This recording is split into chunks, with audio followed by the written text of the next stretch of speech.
Hello everyone, a very very good morning to all of you. Question number third करेंगे अब हम। ठीक है, तो क्वेश्चन नंबर थर्ड देख लीजिए आप। इसका फिगर आपको सामने दे रखा है। इसके अंदर आपको 5 सर्कल्स नज़र आ रहे होंगे, gold, red, blue, black and white. तो क्वेश्चन हमारा describes an archery target marked with its 5 scoring regions. 5 scoring regions दी हैं आपको from the centre outwards as gold, red, blue, black and white. 5 circles आपको नजर आ रहे हैं। आगे लिखा है क्वेश्चन में, the diameter of the region representing gold scored, meaning gold का जो डायमीटर दे रखा है इसका, वो डायमीटर है कितना, 21 centimetre. And each of the other bands is 10.5 centimetre wide, यानी बाकी जितने भी बैंड्स आपको नज़र आ रहे हैं ये सब कितने वाइड है, मतलब कितने चौड़े हैं, 10.5 सेंटीमीटर। तो हमको क्या करना है, find the area of each of the 5 scoring region, यानी ये पांचों जो एरियाज आपको नज़र आ रहे हैं, रीजन जो आपको नज़र आ रहे हैं, इनका एरिया आपको फाइंड करना है। तो बहुत ही सिंपल सा क्वेश्चन है, बार बार रिपीटेंट क्वेश्चन हैं। मतलब एक चीज़ अगर मैं आपको बता दूंगी तो उसको आप बार बार रिपीटेंट करना पड़ेगी। ठीक है, तो आधा मैं बताऊंगी, आधा आप इसको करेंगे सॉल्विंग वाला पार्ट। तो फर्स्ट हमको क्या देखना है, ये हमको पहले डायग्राम तो आपको क्वेश्चन के अंदर दिया है, क्वेश्चन के अंदर से आप लोग देख लेना। तो सबसे पहले फर्स्ट सर्कल की बात करेंगे, यानी गोल्ड वाले सर्कल की हम बात करेंगे। तो इसकी रेडियस हमको निकालनी पड़ेगी ऑब्वियसली, और हमको गोल्ड वाले का डायमीटर दिया है, तो रेडियस निकालने के लिए क्या करना पड़ेगा, R1, यानी कि रेडियस ऑफ गोल्ड रीजन, यानी फर्स्ट सर्कल की। आप गोल्ड रीजन की जगह यहाँ पर फर्स्ट सर्कल भी राइट कर सकते हैं। तो ऑब्वियसली डायमीटर दिया है, तो डायमीटर नहीं चाहिए हमको, तो रेडियस चाहिए। तो अगर डायमीटर आपको दिया है और रेडियस आपको फाइंड करनी है, तो आपको उसको हाफ करना पड़ेगा, तो वो कितना हो जाएगा, 10.5 सेंटीमीटर। एंड 10.5 सेंटीमीटर तो आपकी रेडियस आई, लेकिन आपको एक और चीज़ जो दे रखी है कि ईच सर्कल जितना वाइड है वो कितना है, वो भी 10.5 सेंटीमीटर है, जो कि क्वेश्चन में आपको गिवन है, इसलिए मैंने यहाँ पे लिखा given. So radius of first circle की रेडियस तो हमने निकाल ली, सेकंड सर्कल की रेडियस निकालेंगे। तो रेडियस ऑफ सेकंड सर्कल के लिए आप क्या करेंगे, फर्स्ट सर्कल की रेडियस और ये जो वाइडर वाली जो चीज़ थी, वाइडर वाली तो आपको सबके अंदर प्लस करना ही पड़ेगी। तो 10.5 के अंदर हमने 10.5 को प्लस कर दिया, तो कितना आया, 21 सेंटीमीटर। अब रेडियस ऑफ थर्ड सर्कल के लिए, जो हमारी सेकंड सर्कल की रेडियस थी, उसके साथ में आप 10.5 को प्लस कर दीजिए, तो आपकी थर्ड सर्कल की रेडियस आ जाएगी। फोर्थ सर्कल के साथ में जो थर्ड सर्कल की रेडियस आई है, उसके साथ में 10.5 प्लस हो जाएगा, तो 42 आ जाएगा। फिफ्थ के साथ में जो फोर्थ की रेडियस आई है, उसके साथ में आप 10.5 को प्लस कर देंगे, तो 52.5 सेंटीमीटर आ जाएगा। क्लियर। तो ये सब तो आपकी क्या आ गई, पांचों सर्कल की रेडियसेज आ गई। अब बस हमारे पास में रेडियसेज आ गई हैं, तो अब हम उसके एरियाज निकाल लेते हैं, जो कि हमसे क्वेश्चन में पूछे हैं। तो अब हम पांचों सर्कल के एरियाज फाइंड आउट कर लेंगे। तो फर्स्ट है एरिया ऑफ फर्स्ट सर्कल, यानी गोल्ड सर्कल का एरिया। तो ऑब्वियसली फर्स्ट सर्कल का एरिया फाइंड करना है, तो πr², यानी πr1 हम इसलिए दे रहे हैं ताकि हमको यहाँ पर इस ऊपर से समझ में आ जाए कि किसकी बात हो रही है। तो πr1², तो पाई हमने एज इट इज़ रखा, आप चाहें तो वैल्यू यहाँ पर पुट कर सकते हैं। और r1 की प्लेस पे आपकी जो 10.5 आई थी ना, फर्स्ट रेडियस आपकी क्या थी, 10.5 थी, ये वाली है ना। तो हमने 10.5 r की प्लेस पे रख के उसको 2 टाइम्स राइट करके और 3.14 के साथ में डायरेक्ट आप ये कैलकुलेशन का काम आपका रहेगा, तो कैलकुलेशन आपको करनी है। तो ये आपका फर्स्ट सर्कल का एरिया आ गया। रेड सर्कल के एरिया के लिए, यानी सेकंड सर्कल के एरिया के लिए हमको क्या करना पड़ेगा, area of second circle minus area of first circle. तो आपका जो सेकंड सर्कल का एरिया है वो आपको फर्स्ट सर्कल के एरिया में से माइनस करना पड़ेगा, तभी आपका रेड सर्कल का एरिया आएगा।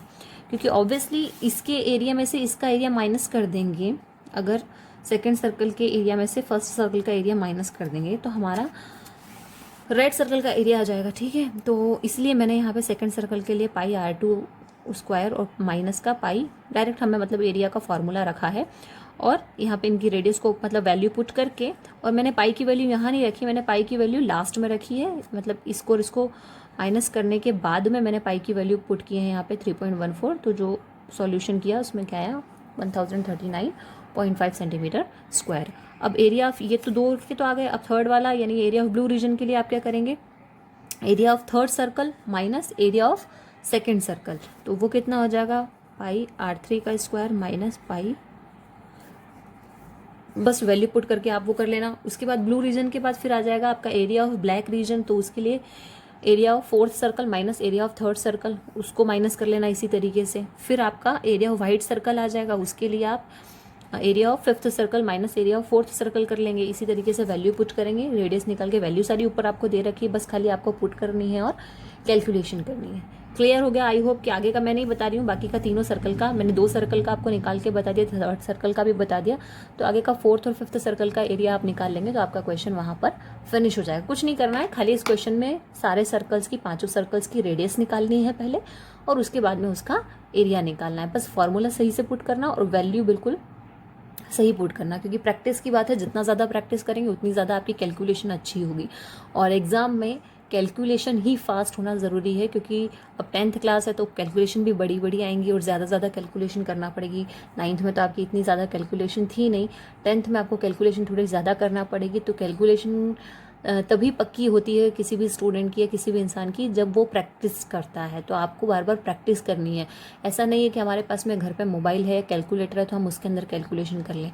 तो आप खुद से कैलकुलेशन करिए, बार बार प्रैक्टिस करते जाइए, ताकि आपकी कैलकुलेशन पक्की रहेगी। और जितने जल्दी सीरियस हो जाएंगे इस चीज़ के लिए उतना ज़्यादा बेटर है, वरना बहुत प्रॉब्लम आ जाएगी और लास्ट में बहुत ज़्यादा परेशान हो जाएंगे। ठीक है, अब हम करते हैं हमारा क्वेश्चन नंबर 4th। ठीक है, क्वेश्चन नंबर 4 है हमारा, क्या है, the wheels of car are of diameter 80 centimetre each, यानी कार के जो व्हील्स होते हैं उसका डायमीटर आपको कितना दे रखा है यहाँ पर, 80 सेंटीमीटर हर एक व्हील का। How many complete revolutions does each wheel make in 10 minutes when the car is travelling at the speed of 6 kilometre per hour. ठीक है, तो मतलब कि क्या है कि कितने रेवोल्यूशंस में आपका जो व्हील है वो 10 मिनट में कैसे कितने रेवोल्यूशन करेगा।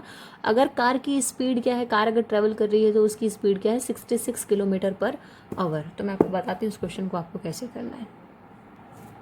ठीक है, तो सिंपल तरीके से बिल्कुल मैं आपको बता रही हूँ। तो देखो, डायमीटर आपको दे रखा है क्वेश्चन के अंदर 80 सेंटीमीटर। तो डायमीटर अगर आपको दे रखा है तो रेडियस हम फाइंड कर लेंगे। तो डायमीटर, रेडियस जो होती है डायमीटर की हाफ होती है। अगर डायमीटर 80 सेंटीमीटर है तो रेडियस आपकी 40 सेंटीमीटर हो जाएगी। ठीक है, अब क्योंकि उसने व्हील की बात की है और ट्रैवलिंग की बात की है, तो अगर कोई कार रोड पर चल रही है तो ऑब्वियसली उसका जो व्हील है वो रोड से टच होगा, और जो बाहर का जो व्हील होता है यानी जो सरकमफेरेंस होती है, तो ऑब्वियसली व्हील टच होता है रोड पे, है ना। सड़क पे जो होता है व्हील टच होता है, यानी सरकमफेरेंस टच होती है। तो इसका मतलब क्या हो गया कि हमको सरकमफेरेंस फाइंड करनी पड़ेगी। तो सरकमफेरेंस ऑफ व्हील 2πr हमने फॉर्मूला लगाया सरकमफेरेंस का। 2π एज इट इज़ है, आर की वैल्यू हमने रखी यहाँ पर कितनी, 40। ठीक है, रेडियस हमको यहाँ पता चली गई थी, 42 80 पाई सेंटीमीटर। अभी हमने पाई की वैल्यू यहाँ पर पुट नहीं की है। ठीक है, अब नीचे कर देंगे जब हम पूरा कैलकुलेशन करेंगे। आप हमेशा इसी टाइप से करना, क्योंकि अगर आप यहाँ पे करते हो तो यहाँ भी कैलकुलेशन हो जाती है, फिर नीचे जाके भी कैलकुलेशन हो जाती है। तो हम एक ही साथ सारी कैलकुलेशन को कर लेंगे, बार बार हर स्टेप में कैलकुलेशन करने की ज़रूरत आपको नहीं है। अब स्पीड ऑफ द कार आपको दे रखी थी ऑलरेडी 66 किलोमीटर पर आवर, लेकिन 66 किलोमीटर पर आवर को हमको चेंज करना पड़ेगा सेंटीमीटर में, और आवर को चेंज करना पड़ेगा हमको मिनट में। आवर को अगर मिनट में चेंज करते हैं तो 60 का डिवाइड करना पड़ेगा, और किलोमीटर को अगर सेंटीमीटर में चेंज करते हैं तो 1 लाख का आपको मल्टीप्लाई करना पड़ेगा। तो 66 के साथ हमने 1 लाख का मल्टीप्लाई किया और 60 का डिवाइड किया, तो यहाँ से आपकी 10 से 10 कैंसिल हो गई। 6 1 जा 6, 6 1 जा 6, 6 1 जा 6। 11 का आप 10,000 के साथ में मल्टीप्लाई करेंगे तो ये कितना आ जाएगा, 1,10,000 सेंटीमीटर पर मिनट हो गया अभी ये चेंज। अब डिस्टेंस, इसमें क्वेश्चन में हमसे कहा था एक और चीज़ की, distance travelled by the car in 10 minutes की, 10 मिनट्स में कितना डिस्टेंस ट्रेवल करेगी। तो ये जो 1,10,000 था इसका हमने 10 से मल्टीप्लाई कर दिया, तो ये कितना हो गया, 11 लाख। तो ये कितना हो गया हमारे पास में, 11 लाख सेंटीमीटर। आई होप कि यहाँ तक तो बिल्कुल सिंपल है, यहाँ तक तो आपको क्वेश्चन के अंदर कोई प्रॉब्लम नहीं आई होगी। आगे का अब हम देखते हैं कि आगे क्या करना है हमको इस क्वेश्चन के अंदर। आगे एक और चीज़ हमको बोली थी रेवोल्यूशन के बारे में। तो let the number of revolution of the wheel of the car, हमने माना कि रेवोल्यूशन, नंबर ऑफ रेवोल्यूशन कितना है, n है। तो डिस्टेंस कितनी ट्रेवल की उन्होंने, अब यहाँ पे हम क्या कर देंगे, n इंटू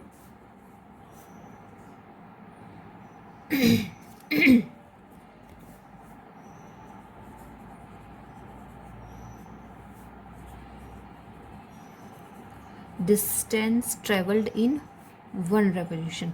1 रेवोल्यूशन मतलब तो आप सबको पता होगा कि कितना होता है, ठीक है। इक्वल्स टू में आपकी क्या ये आ जाएगा n into distance travelled in 1 revolution, और इक्वल्स टू में आपका आ जाएगा यहाँ पे क्या,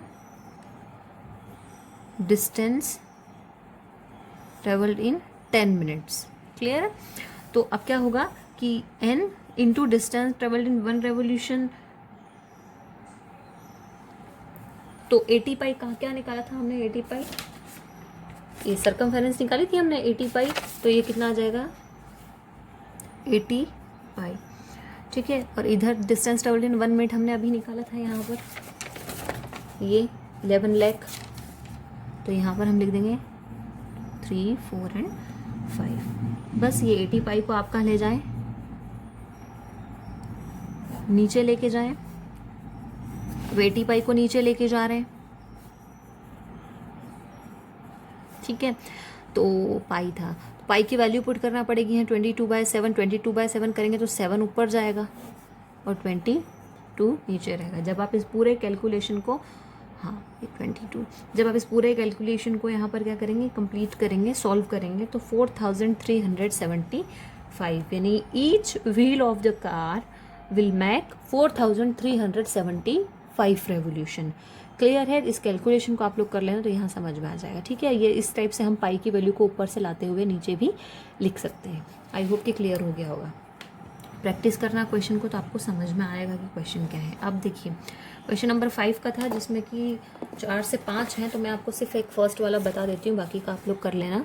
टिक द करेक्ट आंसर, वैसे ये आता नहीं है क्वेश्चन लेकिन सिर्फ थोड़ा सा समझ लीजिए कि क्या है। तो tick the correct answer in the following and justify your choice if the perimeter and the area of circle are numerically equal। मतलब कि सर्कल का पेरीमीटर और सर्कल का एरिया अगर न्यूमेरिकली इक्वल हो then the radius of the circle is. तो radius of the circle क्या होगी, यूनिट आपको दे रखी है फर्स्ट वाले की A2 यूनिट। जैसे तो अगर फर्स्ट वाले की देखी तो let suppose radius B R हो जाएगी, ठीक है।